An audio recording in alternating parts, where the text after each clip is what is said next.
just was not very good. Mark struggled up there. That's part of it. So, you know, they did a good job. Give them credit. For those of us who cover Penn State, what does a veteran coach say to somebody like Micah Shrewsbury after a game like that? I told him I was proud of him. I said that you've been in. You could have won about 4 games, and good coaches just keep on banging, and that's what he did. He'll be the right coach for this place. I thought he did a hell of a job, getting his kids up night after night after night. I mean, he's had 20 of these games. It seems like every time I look at film, it's 3-point game, 2-point game, 1-point game, and they lose at the buzzer. This time they won at the buzzer. John Harrah's never going to be the most talented guy in a league with a lot of talented bigs, but he's maybe one of the hardest workers in the country. Where does he fall in the hierarchy of guys that just give a lot every night? Yeah, I told him that. I said he's been proud he's a Big Ten player. If I look at our league, he's the kind of guys that you want to represent your league. Just keeps doing his job, rolling. We did such a poor job of handling it, but he did a great job of rolling. My guys are popping, his guys are rolling. And that was the difference in the game, I thought. So there's no question John Harrah was the difference in the game. And, he's done something that's illegal now. He's gone through the process. He's done a nice job of that. He's gotten better every year. Doesn't complain about what he's doing. Just keeps getting stronger, better. And tonight he was the hero. I know every coach is looking for consistency, but are you getting to the point in the season where it's a little more urgent for these guys to start showing a little more consistency? Been urgent since January. Sense of urgency never changes for me. You don't have urgency because you lose. Then that's a losing program, and we're not a losing program. We just got some guys that don't understand what it takes because they're in different roles. They don't have certain guys around them right now, and I was disappointed in a few players that I'll keep to myself. But when we get punked and pushed around, and I don't know what the final rebound totals are even, but it's because they missed some shots and we got some rebounds. I don't know what they shot from the free throw line. We were both not many free throws for either team, so I just felt like in general they got the loose balls and we didn't. What was Penn State running for Seth Lundy that allowed him to get into double-digit three-pointers on the night and get so many of those good looks on? Well, we had a little bit of a mismatch. We were covering him with Joey, who's kind of not the quickest foot, and then we started covering him with Malik, who is, but Malik just had a tough night. So. And they must have ran good stuff. The ball screens were helping in because our bigs were not helping on it like we wanted to, and it created a problem. So they found the weakness, and they did what a good team should do. They exposed it. Anything else? Thanks.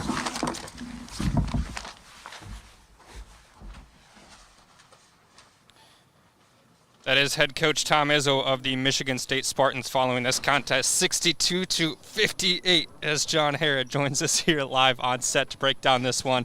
First of all, you can put on this headset. Congratulations on the victory. We'll recap some of the numbers before we talk to John in this one. Seth Lundy, a team high 17 points. John Harrah, the big man, with 16 points, 16 boards in this contest. Jalen Pickett, 10 points. Sam Sessoms with a huge 9-point performance and 7 rebounds. John, this is that victory that your program has tried to win the last couple of weeks, just 1 or 2 points shy of ultimately coming out on top. Tonight, you knock off number 19 Michigan State. How does this victory define where this program has come? Yeah, I mean, I've been here 5 years. Every year we've gotten a ranked win in the BJC. I think it was actually top 10. So to get Michigan State, a really good, tough, physical Big Ten team here at the Bryce Jordan Center, I couldn't leave this place without getting one this year, Mitch. I had to go get one. It means the world, and we just gotta go and stack wins on top of each other now. Well, you enjoyed this one, 62-58, the final score. What did head coach Micah Shrewsbury say to you guys afterwards in the locker room? He said that we deserve it. We're fighting every night. We're trying to go and put ourselves in position when the last 4 minutes go, and then. He's already talking about Minnesota. Like, that's what I love. He's talking about what our game plan is against Minnesota. So, we got a big day tomorrow to prepare, get some shots up, get ready, and and have a great game on Thursday. Now, Coach did get his first technical foul tonight, finally. For me. Yeah, for you. So when he does pick up that technical foul, obviously you've seen and the program has seen what that means, but how does that energize you guys down the stretch? Yeah, I mean, I'm following Coach Shrews. I've told him that since he got here. I'm following his game plan. I'm following his energy. He's an easy guy to follow. His preparation every day, it makes us want to go that much harder. Tom Izzo just said in his press conference, John Hare was the difference maker in this game with your ability down low, obviously, and just your physical presence. And he talked about how you've gotten stronger year after year, and that's the force you've become in the Big Ten Conference. From your perspective, how gritty of a victory was this down low inside for you guys? Yeah, gritty, not pretty. Their bigs were going attacking me every time they got.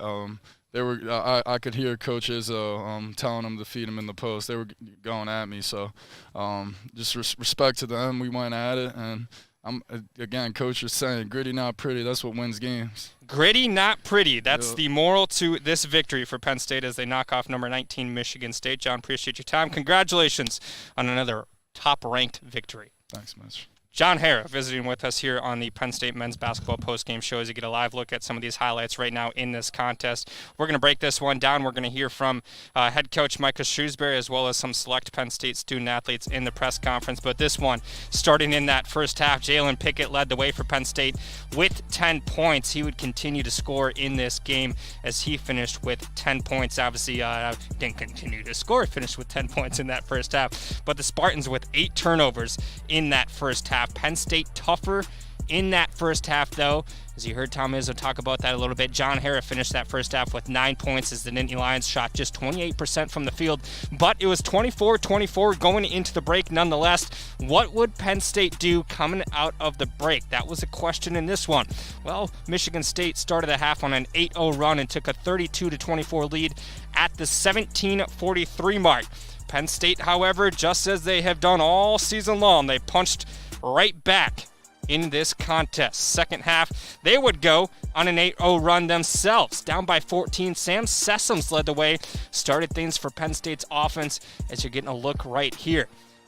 That would cut this game, and that would cut this Michigan State lead nearly in half. And you see right here, 45-42 at this point in the game. Penn State on a 13-2 run over 4 minutes in that stretch. And John Hare just talked about the big men down low getting this thing done for Penn State in this game. 62-58 the final in this one. Let's take a look at some of the stats in this contest as we continue to wait for select Penn State student athletes. You know what? I lied to you. They just showed up to the press conference. Why don't we head over there and see what they have to say about this contest?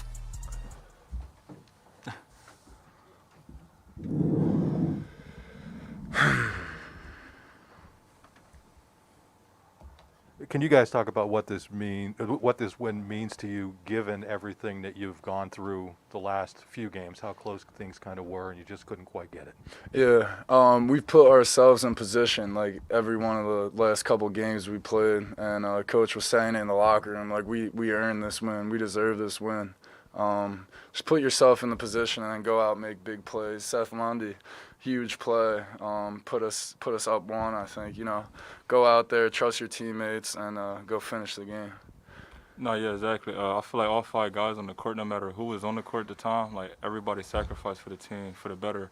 And we just kept fighting. That's what we do every single game. Like we lost a couple games at the end of the game from little mental mistakes, and today we just dug deep and just fought this one out. Seth, a lot of what you did offensively tonight was off the catch rather than off the dribble. Does it take a certain level of buy-in like it does defensively for you to get to that point where you don't have the ball in your hands that much? Absolutely. I talk to my coaches all the time about, different ways of scoring the ball. And they always say I'm most effective when I catch and shoot. Like, a lot of the times when John rolling, whoever's guarding me usually tag on John because obviously he's a threat down there.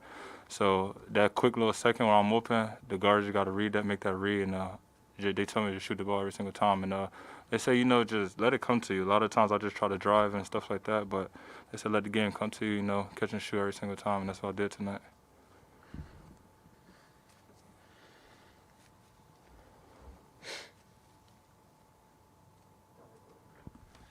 John, big performance from you. I think 16 and 16. What did this feel like for you? Considering everything that's happened, all the offseason stuff. I mean, what was tonight like for you to have a performance like that? Yeah, it was awesome. I was talking to the guys, and I was saying, I think every year I've been here, we beat a ranked team. I don't know, Chelsea can stat check that, but every year I've been here, I think we beat a ranked team at home. So I was telling them, like, let's go get one tonight. I can't leave this program until I get one this year. So it means the world, and just the buy-in. Like, we're all following Coach Shrews.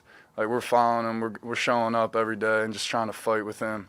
Congratulations, Coach, wherever you're at on First Tech. It was big time. But yeah, we just responded to that, and we're following his lead, his leadership, his gritty, not pretty. I mean, I try to buy into that to the T. Gritty, not pretty. That's what's going to win games in the Big Ten. Yeah, John and Seth, you mentioned the Tech. Obviously, there'd been some frustration at the end of games the past couple of weeks. Was that kind of an emotional release for you guys? How did Micah getting that T, how did that kind of translate onto the court? He just loved winning. That's all it is. Like, him just being aggressive at the end of the games, just trying to help us out as players. He always say, I'm going to handle the rest. Y'all don't worry about it. Y'all just play the game. And he said that he was going to get one eventually and real soon. But, we just going to keep fighting for him, and he going to keep fighting for us. So we just got each other back. For Seth, you hit Tommy's shot you hit Tommy's shot after Tommy's shot throughout the game today. How has your confidence level risen since returning to action after the injury? After the little injury that I had, I was just bordering on, honestly, because I was saying, like, my ankle was really hurting, so I couldn't really attack during my workouts that I was having with our managers and stuff like that. So they were just telling me just shoot. And just going into the games, I had the same mentality, just attacking off of closeouts if they do come up too high, but, any little space, any hand down, just shoot the ball. And, it's just been paying off, and all the hard work been paying off, too. Thank you.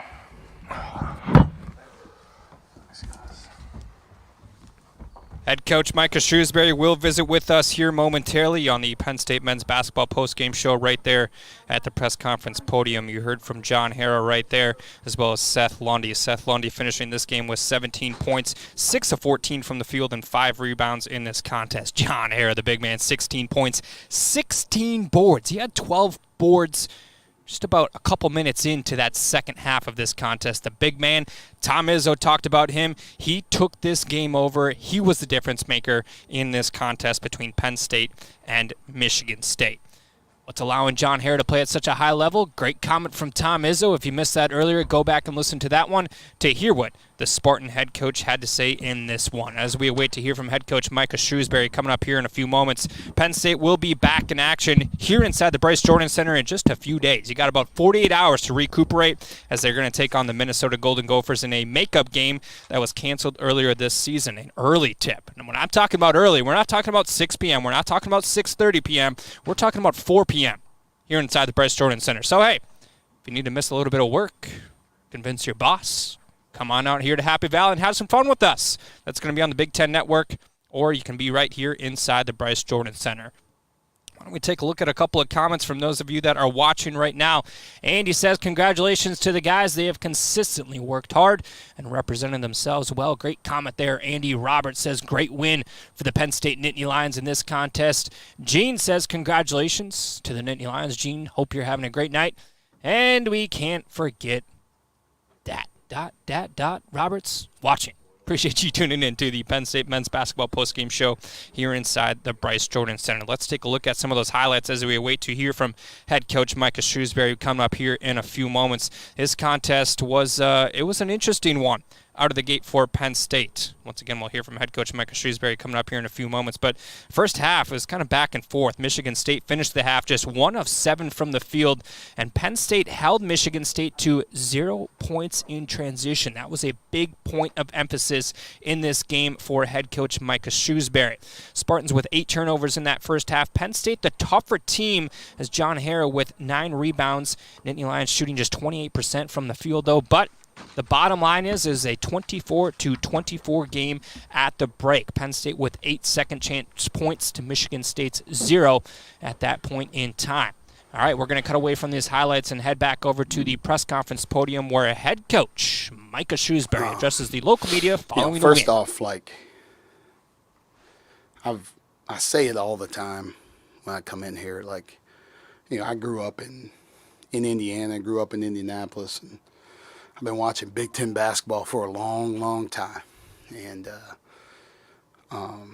like, there's nobody that I have more respect for than Coach Izzo and his program. And, like, the standard bearer for our league, based on all his accomplishments, what he's done consistently year in, year out, like, to be able to, like, there's almost times where you're like, you just look down there and I was like, man, that's Tom Izzo. And he's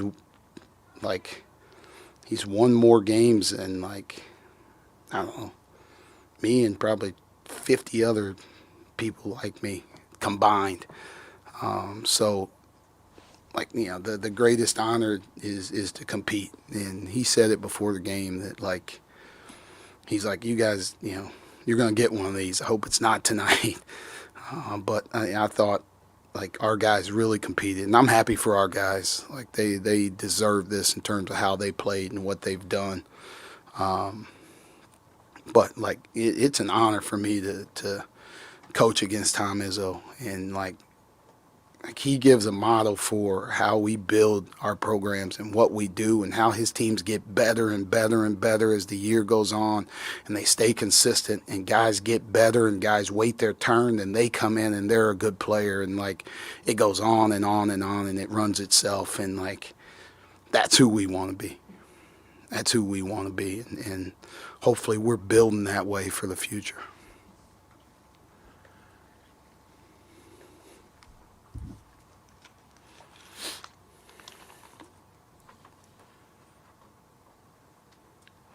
Micah, that text seemed like a long time coming.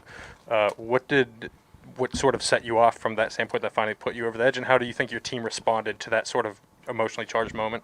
Yeah, I don't know. It was like probably them playing a lot better. Maybe it set me off a little bit. I thought our guys were competing. I disagreed with the official and what he called, but at the end of the day, like, he called a tech. It was over right after that, right? I went to him and I was like, hey, man, sorry. Like, it is what it is. And he said the same exact thing, and we kind of moved on from it. But, like, immediately, like, Miles came over and was like, hey, we got you, coach. We got you. And we had an older group on the court at the time, and I thought they really responded. And, like, really played hard from that moment defensively. We really locked in terms of what we needed to do. I thought our offense got better from that moment on. So, I don't know. Maybe I'm a dummy for waiting this long to get one. Coach, I wanted to piggyback off what you said in your opening statement about Coach Izzo. He sat down here just a couple minutes ago and was very complimentary of the program and very complimentary of you, saying that you are certainly the right guy for this job. What does something like that from him mean to you? Yeah, like I said, he's like, for us, there's a lot of really good coaches in this league. But, like, what he's done, like winning national championships and going to Final Fours, my numbers are crazy. I think like 8, maybe, Final Fours. Like, we were in one, like 2010, Butler versus Michigan State in the semifinals in Indianapolis. And then, like, the pros, like the guys that are in the NBA currently and before that, like, that's a model for who we need to be and who we want to be. And, like, for him to say that is, like, it's an honor for me. Like I said, it's an honor for me to be down the sideline against him. Right? Like, I was watching. This has come as a shock. I said it before. I watched the pregame shows, and, like, I was watching all the stuff. I'm like, man, he is about to tie Bob Knight for, like, Big Ten wins for coaches. Like, that's so impressive. But that's longevity, man. That's winning year after year after year, and if I can be half the coach he is, and I've had a successful career. Can you speak to the job that John did? 16 rebounds against that team is, like 25 against a lot of teams. And the and one, how big was that at that moment of the game when you guys had struggled in those spots? Yeah, John's a warrior, man. He's a warrior. He gives you everything he has. Like, there is no, like, did John play hard tonight? Yes, John plays hard. Like, I don't know, that's probably like a Twitter thing. I always see that. Did the Celtics win tonight? It's like, yes. Did John play hard? Of course John played hard. He was in there battling by himself, right? We sent 4 guys back in transition, and John fought. We could do that because there wasn't a fear of John not sprinting back on defense every single time. He was going to go as hard as possible to the glass and run back as hard as he needs to. And, I talk about those clips that we're going to show of John. These will be some of them. Right, you can play this hard. Like, if John can do it, anybody can do it. Right, in terms of effort, that's all it is. It's pure effort, heart, determination, and a love for Penn State. Like, he wants Penn State to do really well. And 16 points, 16 rebounds is really impressive. And they threw a bunch of guys. Like, they have a bunch of good players at the 5, and they threw those guys all at him. And he just kept going and going and going. And got to give him some rest, because he's got to do it again on Thursday. Coach Drews, your team was down 14 at one point. What started the 8-0 run prior to your timeout? You know what? They came out of the second half like really determined, right? Like, that's one thing we talked about. I didn't think halftime was probably going to be a picnic for them, right? But they came out on fire, right? We weren't great in terms of closing out and getting to their shooters. They got some offensive rebounds. They're attacking the rim. They were doing everything right. And, we were a little slow out of the gate. So once we got down, we've been down before. And we've come back and we chipped away. But we do it, we talk about doing it one possession at a time, right? There's no 14-point shot, but everything gets magnified. I think every defensive possession gets magnified. Every offensive possession gets magnified. I think we finished with 2 turnovers in the second half, so we were maximizing the shots that we were going to get. And we just, luck was with us. We made some tough shots. We made some timely shots and, knocked in our free throws down the stretch. Michael, what changed with the turnovers in the second half? That's a great question. You have, once you insert Sam with Pickett, you have 2 guys, both ball handlers, like John, and is getting better and better in terms of how he's handling the ball. So now he's up there catching it and moving it and doing different things. So we were just sure-handed in terms of what we wanted to do. And if you look at it throughout, mostly throughout this year, we've turned the ball over, but like we shoot ourselves in the foot early. But as the game gets going, we get tighter and tighter, and we don't normally turn the ball over. Minnesota game would be one of the exceptions where we turned it over late, but we usually don't late in the game. We just started a little bit earlier. I'm glad we did because we needed every single one of those possessions. You faced this Michigan State program at a number of stops throughout your tenure. I'm wondering what this Michigan State team maybe doesn't have that some of his best teams have, and what sort of your scout on these guys? Yeah, they're you know what, they got guys that they're they're counting on younger guys to play kind of main roles for them, right? If you think about their group, Hogarth's young, right? Walker just got there. Max Christie. Malik Hall is still, fairly young. He's old. Malik's a junior, right? And so, but they're usually seniors are carrying their group, and that's what it is. And Bingham's had a good year for him, and he's played well. I think Joey's done it at times, but those guys are the ones that usually carry this team. So I think counting on these younger guys, I still think they're going to, they still have a lot of growth left in them, right? It's hard to win on the road. It's hard for young guys to play well on the road. I don't know why that is. That's something that, like, if somebody ever figures that out and bottles that up, they would make a lot of money.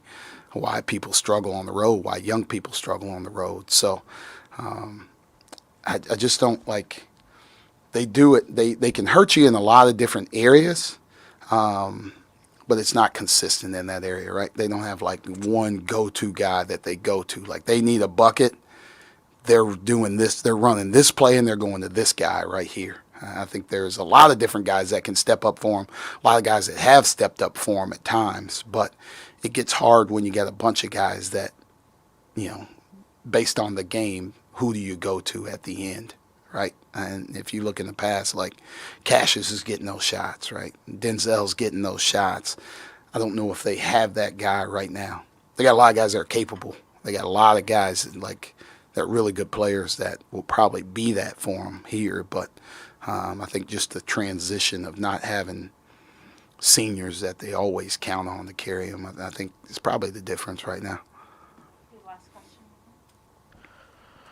Back in East Lansing in December, I felt like it was a similar type of game script. You guys were in the first half. The game started to slip away. It kind of felt that way tonight when you guys were down 14 with 13 to play. What has been the growth in this team since then? That game was crazy because they scored more transition points than, like, we've scored all season in one game, and it came in spurts. We had to adjust what we did defensively, or in terms of on the offensive glass and on the defensive glass, where they couldn't get those. And now, like, they're so potent in transition, you got to almost slow it to a crawl.